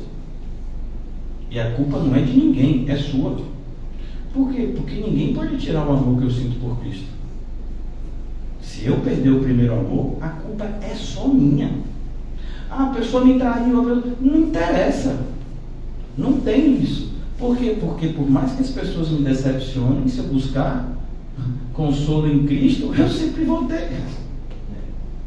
Então é assustador, porque quando a gente traz esse tipo de ensino que é tão claro na Bíblia, as pessoas se revoltam contra o pastor que prega o que eu estou pregando. Porque ainda chegam a dizer que isso é fardo pesado. Fardo pesado fazer a obra de Deus. Fardo pesado é fazer a obra do mundo. Você tá, o mundo te escraviza e no final ainda te leva para o inferno. Deus te dá o privilégio de servir a Ele que não precisa de você para nada, te capacita, te enche do espírito dele e te leva para o céu. E você vai dizer que isso é pesado. Pesado é você e eu. Mas quando você entende a maravilha que é servir a Cristo, você fica, não quero mais fazer nada, não sei isso. Então aqui a gente percebe que não é todo mundo que é assim, porque naquela época o rei era o principal servo de Deus, por assim dizer, porque ele era responsável por conduzir a nação de Deus. Entenda, esse regime que a gente tem hoje chamado democracia não era algo, né, da época do povo, e nem monarquia, ainda que tivesse um rei, mas eles viviam na chamada teocracia, era o governo de Deus. Ainda que tivesse um rei, o rei só valia como representante de Deus. Tanto que o rei precisava ser ungido pelos servos de Deus. Quem foi que ungiu o rei Davi? Samuel. Os reis precisavam ser ungidos para serem reconhecidos como reis. Então é preciso que a gente tome cuidado, porque não é porque a gente tem, né, o batismo, seria a nossa unção sacerdotal, mas tem reis que andaram com Deus e tem outros que não andaram. Tem uns que, como Uzias, começaram tão bem, mas só começaram, não terminaram bem. E ele gerou a Jotão a Acais a Ezequias. Lembra de Ezequias? Ezequias, ele é também contemporâneo de Isaías. Ezequias, ele foi rei quando o povo de Deus foi afrontado pela nação mais poderosa do mundo na época. Eram os assírios, perversos. Eles já tinham destruído Israel, o reino do norte. E eles então vão para o pequeno reino de Judá, com sangue no olho, destroem as principais cidades e colocam o povo para ficarem, né, reclusos em Jerusalém. Jerusalém sitiada por centenas de soldados, milhares de soldados ali. E aí ele chega lá com a cabeça dos reis conquistados e dizendo: não fique pensando que o seu rei não vai defender você, nem que o seu Deus é melhor, porque esses reis aqui tinham deuses também, matei todos eles, olha eles aqui. E aí Ezequias vai conversar com quem a gente deveria seguir esse exemplo, né? Ele diz: ó, fala lá com Isaías, o negócio pegou aqui, eu não sei qual que é para fazer o quê. Aí Isaías vai conversar com quem? Com Deus. E Deus então conversa com Isaías, que manda o recado de volta para Ezequias. E o recado é: essa luta não é sua. Quando eles chegaram aqui na porta ofendendo a mim, a ofensa foi para mim. Ele disse que eu sou um Deus igual aos outros deuses e ele vai ver que eu não sou. Ele envia um anjo. Você vê, né? Para levar Lázaro para o céu, foi o quê? Foi uma comitiva de anjos. E para matar 180 mil soldados, um anjo. E ali é de propósito um anjo mesmo, que é para mostrar que todo o poder do homem diante de Deus é nada. Eu não preciso mandar um exército de anjos, não. Eu mando um só. Você está aí dizendo que meu povo não tem cavalo, que meu povo não tem cavaleiro, que meu povo não tem Deus para defender ele? É isso que você está dizendo? Eu vou mandar um anjo. E é só o que preciso para destruir toda a sua prepotência, né? E quando esse rei volta, desesperado, ele ainda é assassinado pelos seus filhos. Essa é a história do ímpio que desafia Deus. Ezequias, o servo do Senhor. Ezequias crente, Ezequias um rei segundo o coração de Deus, mas ele gerou o rei mais ímpio do reino de Judá, Manassés. Manassés, se você for lá nos livros históricos, vai dizer que ele procurava saber o que desagradava a Deus para fazer. Imagine, quer dizer, vem cá, quer dizer que não gosta de Giló, então é Giló. Não gosta que eu faça isso, então eu vou fazer isso aqui só para ele não gostar. Manassés era assim. Ele tinha uma revolta contra Deus. E olha o que foi que Deus fez. Deus disciplinou Manassés. Por isso que às vezes a pessoa diz assim: pastor, você acredita que você é salvo? Eu digo: Manassés foi. Eu estou assim nessa esperança. Manassés, então Deus envia uma disciplina. Vem um rei estrangeiro, pega Manassés, domina, né, o reino, leva Manassés com, já pensou, irmão? Preso pelo nariz. Você já imaginou que sofrimento? Uma pessoa botar uma argola no seu nariz, você ficar suspenso aqui, que dor. Aí ele clamou ao Deus do pai dele, e Deus ouviu. Ele disse: Deus, você deu essa colher de chá para Manassés. Não acredito. Perdoou Manassés e Manassés foi salvo. Termina os seus dias como crente. Que lição é essa? Irmão, normalmente vai ter gente que vai chegar aqui e você vai dizer: meu Deus, é o cão encarnado. Eu sei. Sabe a primeira pessoa que viu Jesus? Jesus, na primeira vez que a viu, teve que expulsar 7 demônios. Maria Madalena.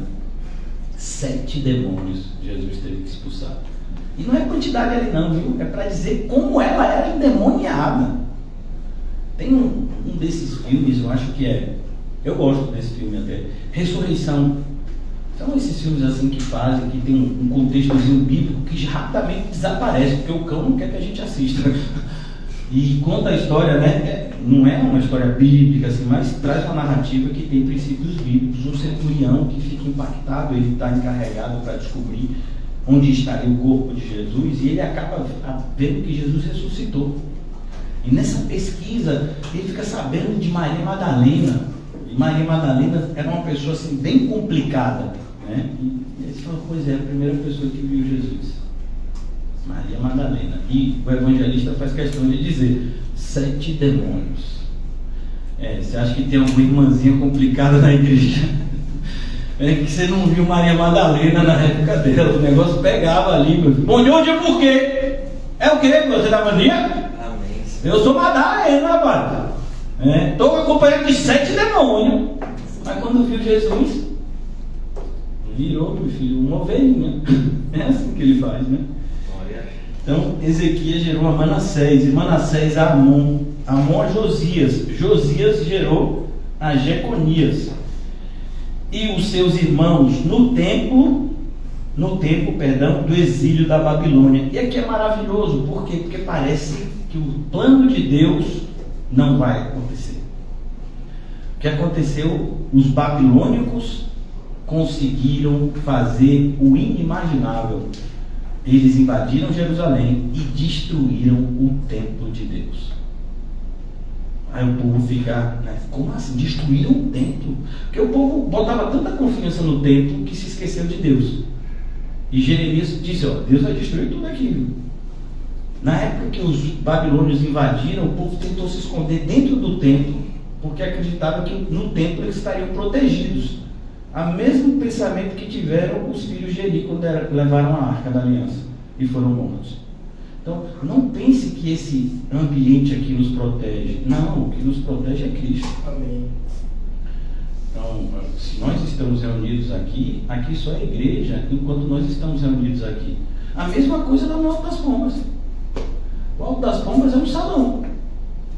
Mas tem a porta, tem escrito igreja, tem a placa em cima, e aqui e lá só se realiza cultos. Pois é, mas se a gente não estiver lá, não é igreja. Quando está vazio ali, não é igreja. Igreja é quando se reúne o povo de Deus para adorá-lo.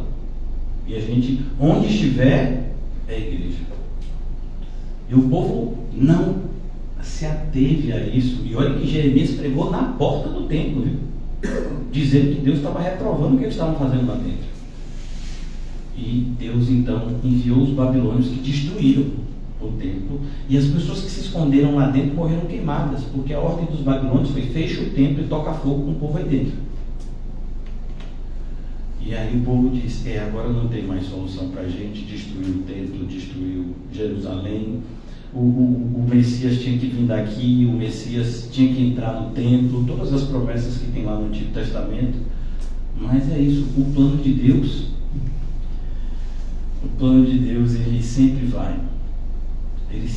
acontecer, como Deus disse. Jó viu isso no ápice do seu sofrimento. Eu bem sei que nenhum dos teus planos podem ser frustrados. Então o templo vai ser reconstruído, os muros da cidade vão ser reconstruídos, e Deus vai entrar lá. Jesus vai ser apresentado lá, Jesus vai pregar lá, Jesus vai expulsar os vendilhões do templo, Jesus vai fazer tudo lá. Mas parecia que a vontade de Deus não iria acontecer, como às vezes na nossa época. Às vezes a gente olha para o que está passando na igreja e diz: rapaz, o negócio está empenando. O negócio vai pegar. Não, meu filho, faz parte, fique tranquilo. A matemática é essa. Então, depois do exílio, o exílio durou 70 anos, como foi dito. Jeconias gerou a Salatiel, Salatiel a Zorobabel, Zorobabel gerou a Abiúde, Abiúde a Eliaquim, Eliaquim a Azor, Azor gerou a Sadoc, Sadoc a Aquim, Aquim a Eliúde, Eliúde gerou a Eleazar, Eleazar a Matã e Matã a Jacó. Jacó gerou a José, marido de Maria, da qual nasceu Jesus, que se chama o Cristo.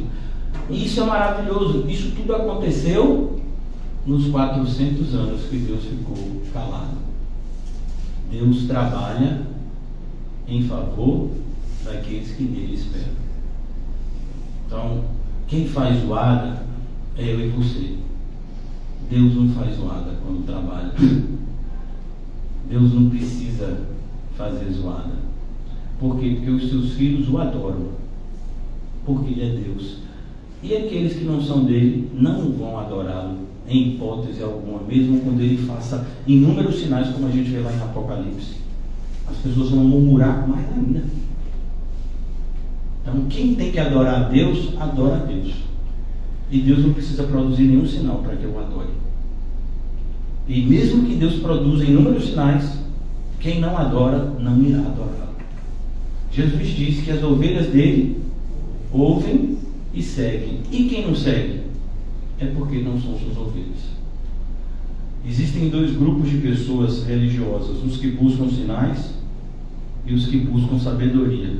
Nós não fazemos parte de nenhum desses grupos. Nós acreditamos no poder da cruz de Cristo. Escândalo para algum, loucura para outros, mas para nós que somos salvos, poder de Deus. Então Jacó gerou a José. Olha que coisa bonita. José podia ter tanto pai, né? Mas tinha que ser Jacó. Repetindo uma história que começou lá atrás, de um Jacó que também teve um filho chamado José. José. E ele se casou com Maria. Olha que coisa bonita, quando uma serva de Deus casa com um servo de Deus. E o camarada era tão crente, mas tão crente, que quando ela ficou grávida, ela deveria ser apedrejada, né, por ser grávida, sem eles terem consumado o casamento. Ele disse: não, eu vou fugir, porque aí quem vai ser difamado vai ser eu. Tamanho era o fato, a retidão dele aos olhos do Senhor. E olha que ele nem sabia que ela estava grávida de Deus. Mas ele era um homem correto, um homem justo. Foi esse homem que Deus escolheu para ser o pai de Jesus. Irmãos, se você quer andar com Cristo, você tem que viver uma vida correta. Eu acho uma das partes mais lindas da Bíblia. E olha que a Bíblia é toda linda. Eu quero já concluir aqui, mas convido vocês a irem comigo para o livro de Jó, para a gente fechar hoje, tá bom? Amém. Vamos parar aqui. Se Deus permitir, amanhã a gente continua. Jó, o comecinho de Jó.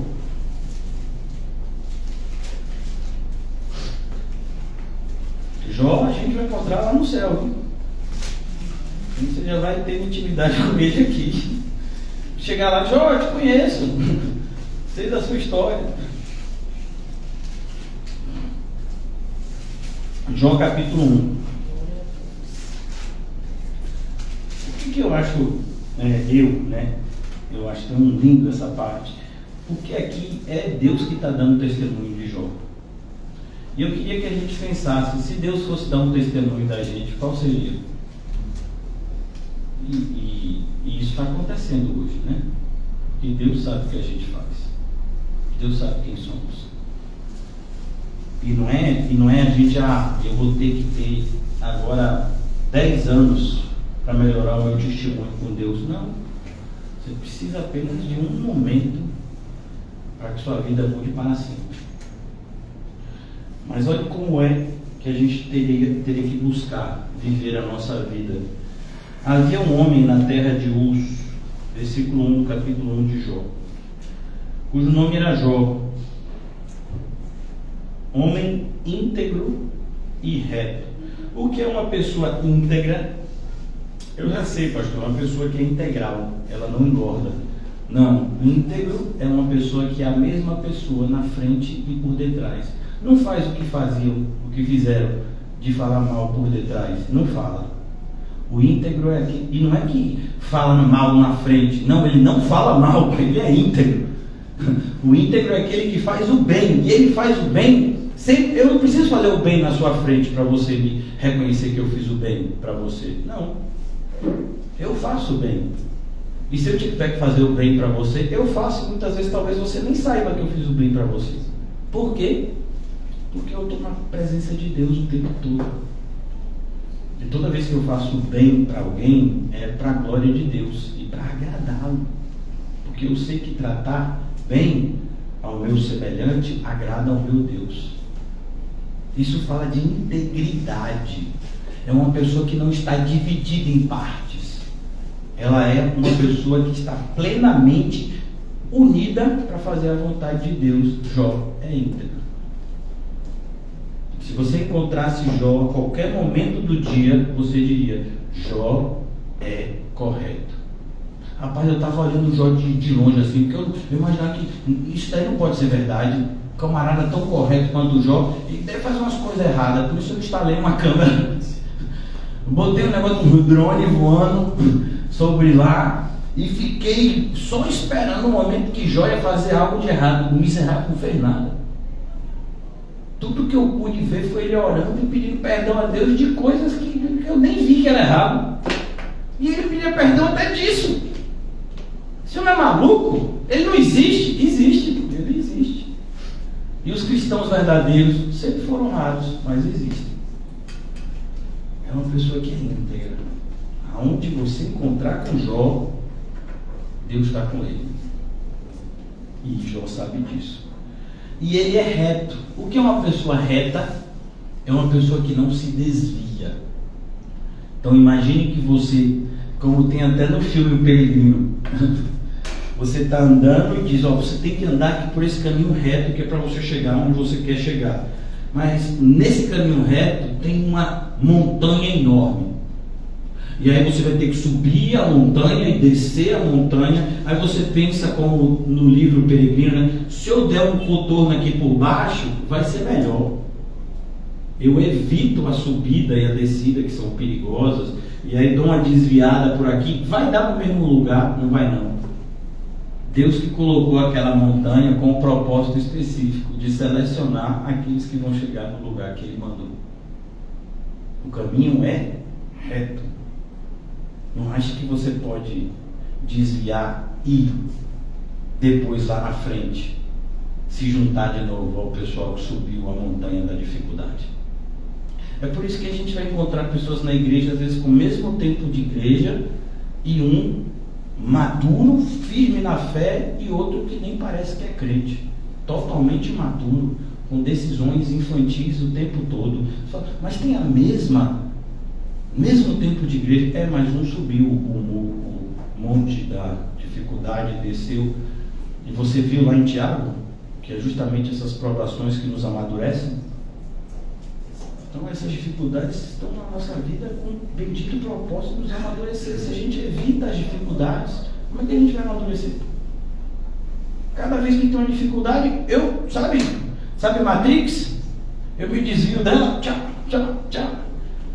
Mas a dificuldade pode abençoar, crente. Não, mas dói. Eu tenho um problema de joelho, esse negócio de subida, descida me acaba. Fique tranquilo, Deus sabe, né? Então Jó era reto e temente a Deus. Toda pessoa que teme a Deus, ele vai fazer isso aqui. Ele vai se desviar do mal. Sabe, o crente, ele não é só aquele que faz o bem. Para eu fazer o bem, eu preciso deixar de fazer o mal. Você talvez possa pensar que eu estou falando como que chover no molhado, né? Algo redundante. Não é não. A gente vive num contexto tão assustador que tem gente que acha que pode contrabalancear. Como assim, pastor? Eu fiz algo muito errado, mas sabe como é? Eu vou dar umas cestas básicas, vou ver alguém que está na igreja assim, passando por uma dificuldade, aí vou ajudar dessa forma. Por quê? É porque quando você faz coisas que você acha que são boas, alivia a sua consciência ruim. Pois é, pode até aliviar a sua consciência, mas não muda em nada o seu relacionamento com Deus, só piora. Porque na nossa justiça não opera a justiça de Deus. Então, quando você busca, quando você teme a Deus, por que José fugiu da mulher de Potifar? Porque ele temia a Deus. Eu não posso desobedecer a Deus. O que levou Daniel a ir para a cova dos leões? Ele temia a Deus mais do que os leões. O que levou Sadraque, Mesaque e Abidnego a ser lançado na fornalha? Ele temia mais a Deus do que a fornalha. Por quê? Porque temer a Deus e adorá-lo é a mesma coisa. A gente que acha que temor a Deus é meio que um medo assim, né? Não, temor a Deus fala de reverência. Aquele que merece toda a honra. O temor está associado à honra a Deus. Por isso, quando você teme a Deus, você se desvia do mal. E aqui está incluído até a aparência do mal. Por quê? Porque você se preocupa com o nome que você carrega. E não é que a gente fica preocupado com o que as pessoas dizem da gente, não é nada disso. A gente fica preocupado com dar um testemunho ruim. Então, eu não quero dar um testemunho ruim, eu vou dar um testemunho correto. E se quiserem falar mal de mim, falem. Mas eu não vou dar motivo. Eu me desvio até da aparência do mal. Então, o cristão, ele vive nessa dimensão, por assim dizer. Eu estou sempre na presença de Deus. Deus é todo poderoso. Deus é onipotente. Deus é o único que é digno de honra. E eu não vou temer o que o homem pode fazer. E nem vou ficar com medo das coisas que a minha mente cria. Eu não sei se vocês são iguais a mim. Mas eu fico com medo de um monte de coisa que nunca aconteceu. E talvez nunca aconteça. Só acontece onde? Na minha mente. Vai acontecer isso, não vai. E se acontecer? A graça é suficiente. A minha graça te basta. Então perceba que muitas vezes tem roubado a adoração a Deus é o fato da gente ficar com medo das coisas. E quem fica com medo é porque não tem fé. Pastor, posso fazer uma pergunta? Pode, meu filho. Pediu com licença. O senhor falou em relação de quando a gente teme ao Senhor, nós vamos ter a facilidade de reconhecer, de perceber o mal e fugir da aparência do mal. Né? É a questão de nós se aproximar ao Senhor, quando Jesus diz, me busque, que me acha. Né? A relação da oração, da busca cotidiana mediante a palavra do Senhor. Porque quando nós não fazemos isso, aparentemente vai acontecer coisas que a gente não vai ter esse discernimento do que é ruim, né, que é o mal e que é a aparência do mal. Então, quando nós buscamos, você está certo, né? Porque eu fico igualmente assim meio em relação a isso que eu estou falando, e tem coisas que acontecem comigo, até no meio do trabalho. Então, quando tem a busca, eu percebo quando busco o Senhor, que o dia de oração que o Senhor vem nos ensinando, os dias são maus, mas eu tenho esse discernimento do próprio Deus, né, me conforta de eu saber que é o mal. Mas tem vezes que passa direto que é o mal e passa de meu Deus, o que é que eu fiz? É quando a gente deixa de vigiar. Positivo, isso mesmo. Então, é como, por exemplo, imagine que você está no seu trabalho e acho que foi um supermercado que fez isso recentemente. Todos os funcionários tinham que colocar uma câmera. Então, você sabia que estava sendo filmado e que todo mundo estava vendo o que você fazia. Tudo aquela, onde você ia, ficava registrado. Então, você acha que isso foi feito por quê? Para gerar temor. Porque uma das principais motivações que as pessoas têm para fazer o errado é a impunidade. É você achar que vai fazer o errado e que ninguém vai saber e que você nunca vai pagar por aquilo. Quando você anda com a câmera o tempo todo aqui, então o que você fizer está registrado. Então, se antes você tratava uma pessoa mal, agora você já... bom dia, cliente. Né? Por quê? Porque agora está aqui registrado. E estão vendo lá tudo que você está fazendo. Né? Então, imagine se isso acontece na dimensão humana, que é a nossa, né? Com consequências muito inferiores do que o juízo de Deus. Imagine naquele grande dia. O cristão que hoje sabe que tudo que a gente faz e deixa de fazer está registrado em Deus. Até meus pensamentos estão todos registrados nos livros do Senhor. É claro que eu vou viver uma vida muito mais correta. Eu vou ter atenção muito maior em tudo que eu faço, porque eu estou na presença de Deus. Ele está vendo tudo. E tudo que eu estou fazendo aqui eu vou ter que prestar conta. Então, por isso que eu digo, tem coisas que a gente vivencia aqui, que se você tiver um olhar espiritual, você traz isso para a sua vida cristã. Como quando eu cheguei nesse supermercado, estava lá os funcionários tudo com a câmera aqui. Porque durante muito, ficou aqui conhecido até no nosso estado, determinadas atitudes dos seguranças, principalmente, em relação a pessoas que eram pegas, né, subtraindo determinadas coisas do mercado. Meu filho, se roubou, tem a polícia. Você leva, essa pessoa vai ser, né, autuada e ela vai ter o direito dela. Você não tem direito de bater numa pessoa porque ela roubou você. Agora, com a câmera, dificilmente alguém vai bater no outro, assim, sabendo que está sendo filmado. Né? Então, você vê como o fato de você entender que você está na presença de Deus torna você muito mais diligente. E é justamente hoje em dia os crentes, eles perderam isso. Parece que o que a gente está fazendo é como o que levou Caim a matar Abel. Parece que Deus não estava vendo. Na mente dele, ele achou que Deus não estaria vendo. Não, vai que Deus só olha quando a gente está no culto, levando as ofertas. Aqui eu vou levar. Tanto que você vê, ele não matou Abel assim de primeira, ele levou para um cantinho escondido, no campo. E aí achou que Deus não tinha visto. E Deus perguntou para ele: e aí, cadê seu irmão? E eu vou saber, meu irmão? Né? Porque às vezes a gente pensa que Deus não está vendo determinadas coisas. Ele está vendo tudo. E isso dá para um cristão, né, a motivação que ele precisa para se desviar do mal e para fazer aquilo que é correto aos olhos de Deus, porque nós entendemos que o nosso Deus não é injusto. Se nós estamos em obediência a Ele, Ele se agrada e Ele devolve essa alegria conosco por meio de bênçãos espirituais que são infinitamente superiores a qualquer presente na terra.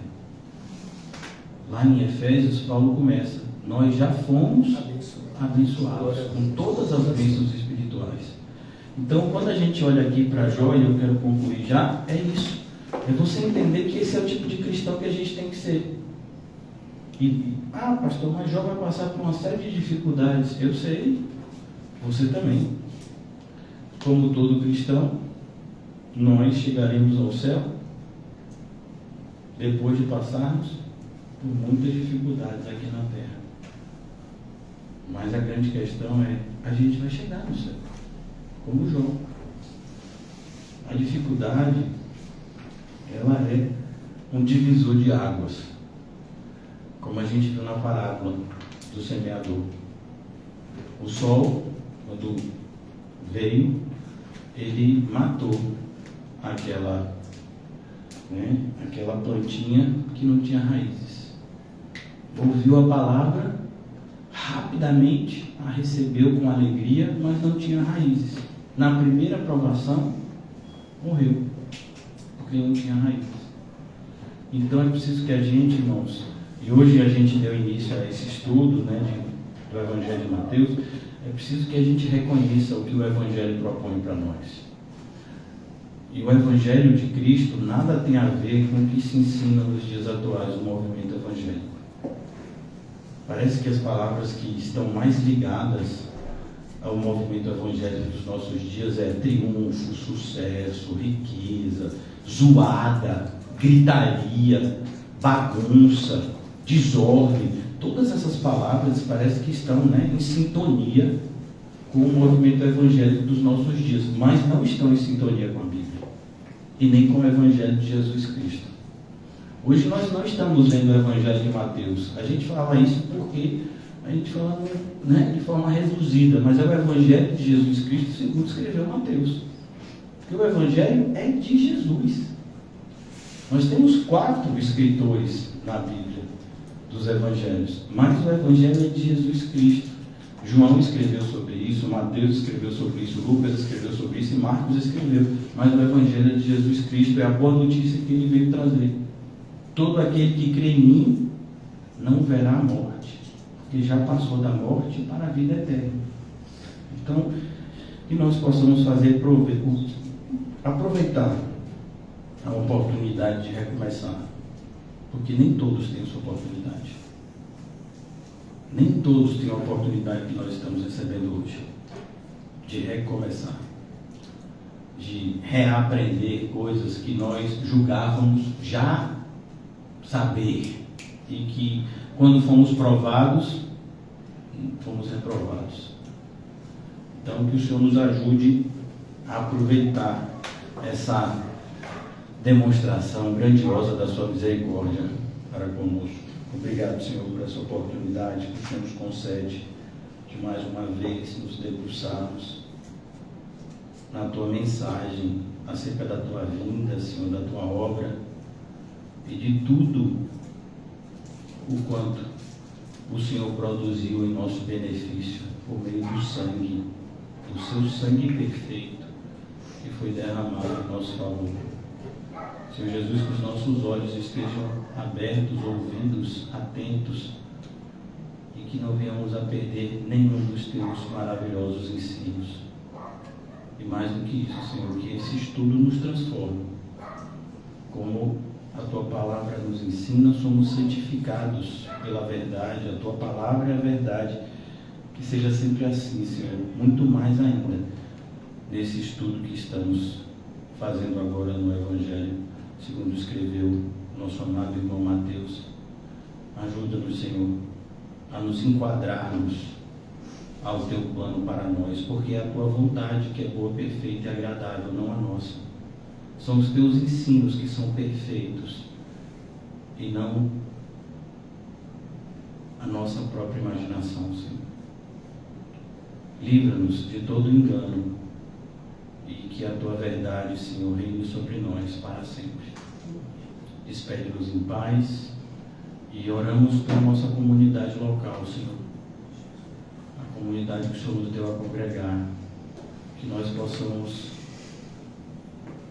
fazer a tua vontade, Senhor. Propagar a tua palavra e sermos luz e sal aonde o Senhor nos plantou. Dai-nos um espírito de diligência, Senhor. Nos mantém sempre, Senhor, de olhos abertos, para que, com prudência, possamos estar sempre preparados para viver conforme o Senhor nos anunciou graciosamente que devemos viver. Em nome de Jesus, amém? E graças a Deus. Amém, irmãos? Saúde-se mutuamente com um cumprimento santo e agradecemos a Deus que até agora, né, ninguém entrou pela porta, está tudo bem. Deus abençoe a todos.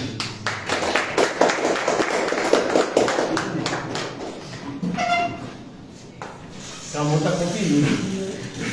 Ele abriu, chega a abrir devagarzinho a porta, deixa eu ver aqui. Ele já deu uma olhada, porque vai que tem alguém sentado aqui.